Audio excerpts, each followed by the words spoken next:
Merhabalar, Özlem Mutfağı'na hoş geldiniz. Bugün size ev yapımı frigo yapacağım. Onun için ilk önce ocağın altını yakmadan tüm malzemeleri koyuyoruz. 1 litre sütümüz var.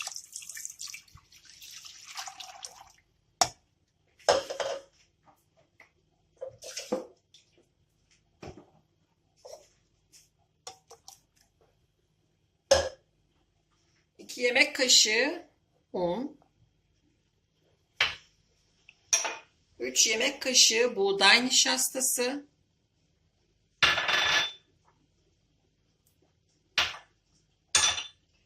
3 yemek kaşığı dolu dolu kakao.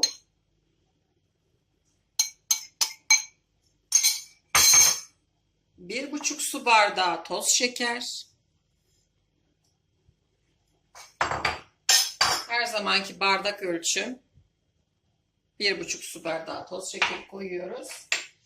Şimdi hepsini bir karıştırıyorum. Daha sonra ocağın altını yakacağım. Malzemeleri ocağın altını yakmadan iyice karıştırdım. Şimdi ocağın altını orta hararetli ısıya alıyorum. Puding kıvamına gelene kadar karıştırıyorum. Puding kıvamını aldı. Ocağın altını kısıyorum. 2 paket vanilya.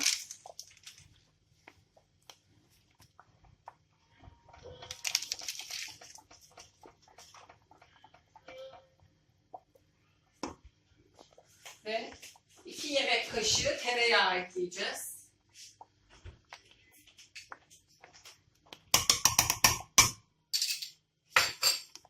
Tekrar karıştırıyoruz. Bu ona çok güzel bir parlaklık verecek. İyice eridikten sonra altını kapatıyorum. Ve 140 gram bitter çikolata ekliyorum. Ve tekrar ocağın altı kapalıyken erimesini sağlıyorum. İyice karıştırıyorum. İyice karıştı. Gördüğünüz gibi.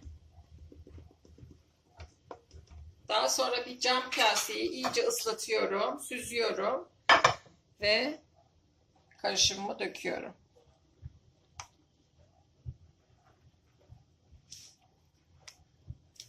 İyice sıyırıyoruz.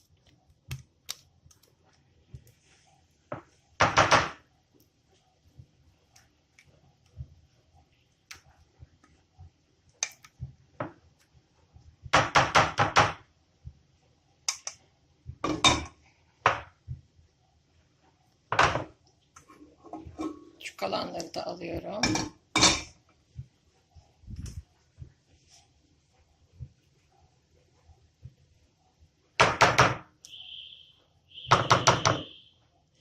Oda ısısında beklettikten sonra bunu buzluğa atıyorum. 2-3 saat sonra dilimleyip sunuma hazır olacak. Frigomuzu bir gece dolapta beklettikten sonra şimdi keseceğim. Dolaptan çıkardım. Bir 2-3 dakika beklemesi gerekiyor. Rahat kesilebilmesi için.